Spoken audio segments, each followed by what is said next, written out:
Salut à tous! À l'occasion de la semaine de la fête nationale en France, j'ai décidé de vous préparer quelque chose de différent et j'espère que ça va te plaire. Quand je suis arrivée aux États-Unis pour la première fois, c'était en 2010 et je suis arrivée à quelques jours de leur fête nationale à eux, puisque je suis arrivée le 1er juillet et eux, leur fête nationale, c'est le 4 juillet, le fameux 4th of July, et je vous avoue que j'y avais pas trop pensé. Non, en fait, j'en avais vraiment aucune idée.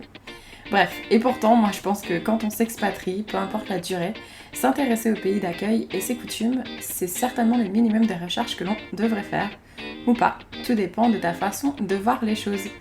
En tout cas, cette semaine, j'ai décidé, chaque jour, de te faire découvrir comment la fête nationale se célèbre dans certains pays.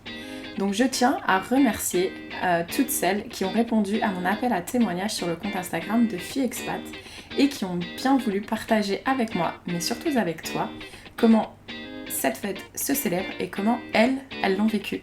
Voilà, je te souhaite une très bonne écoute. Salut à toi et ravie de te retrouver aujourd'hui. Est-ce que tu pourrais te présenter en quelques mots à nos auditrices et auditeurs, s'il te plaît? Alors, je m'appelle Camille, j'ai 27 ans et je suis actuellement à Rome depuis 8 mois pour une mission de volontariat. Alors, est-ce que tu pourrais nous en dire un petit peu plus sur la fête nationale de ton pays d'expatriation? La fête nationale en Italie, ils l'appellent la fête de la République, Festa della Repubblica, et elle a lieu chaque année le 2 juin. Pourquoi le 2 juin? Parce que c'est la date à laquelle les Italiens ont voté par référendum en 1946 pour la République italienne. Et donc, l'objectif de cette nouvelle constitution, c'était de limiter le pouvoir du Sénat et de mettre fin au fascisme.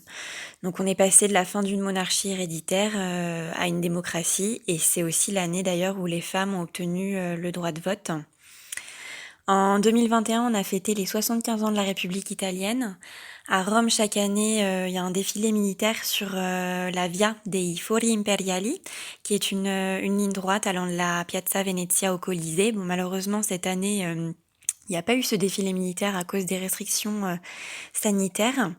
Mais bon, en tout cas, de part et d'autre de cette voie, on peut voir les ruines des forums qui ont été construits par les principaux empereurs à l'époque de l'Empire romain, notamment le forum d'Auguste et le forum Jules César. Et sur la Piazza Venezia, on peut voir un bâtiment blanc très imposant, qui est en fait un monument qui a été construit entre 1885 et 1911 en hommage à Victor Emmanuel II, qui est le premier roi de l'Italie unifiée. Donc aujourd'hui, ce monument, il est considéré comme un des symboles de la ville de Rome, et c'est sur ces grandes marches de marbre blanc que se déroule tous les ans la cérémonie du 2 juin. Donc cette année, le président, comme chaque année, a déposé une gerbe sur la tombe du soldat inconnu italien. Et à défaut de voir le défilé militaire, la parade aérienne a survolé le bâtiment aux couleurs du drapeau italien. Si aujourd'hui tu pouvais passer un petit message à une femme qui nous écoute et qui aimerait s'expatrier, qu'est-ce que tu lui dirais?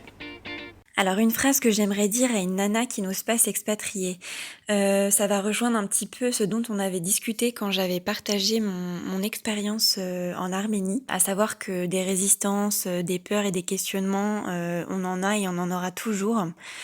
Donc il faut vraiment se dire que l'expatriation, ça reste une expérience comme une autre. Enfin, peut-être pas comme une autre, mais tout du moins c'est une expérience de vie qui, comme pour tout, a son lot de joie et de difficultés. Mais si c'est réellement une envie qui se rattache à un projet de vie, qui soit d'ordre personnel, professionnel, je pense qu'il faut s'autoriser à le faire. Et puis, dans tous les cas, rien n'est définitif, mais c'est chouette d'essayer. Et comme toujours, pour conclure l'épisode de Filles Expat, est-ce que tu pourrais partager avec nous ta citation préférée? Et ma citation préférée, eh bien, Rome ne s'est pas faite en un jour. Eh bien, merci à toi de m'avoir appris comment elle se fête cette fête nationale dans ton pays d'expatriation. J'espère que ça t'a plu, toi qui nous écoutes, et surtout, n'hésite pas à nous laisser un petit commentaire sur iTunes ou Apple Podcast si tu as aimé cet épisode.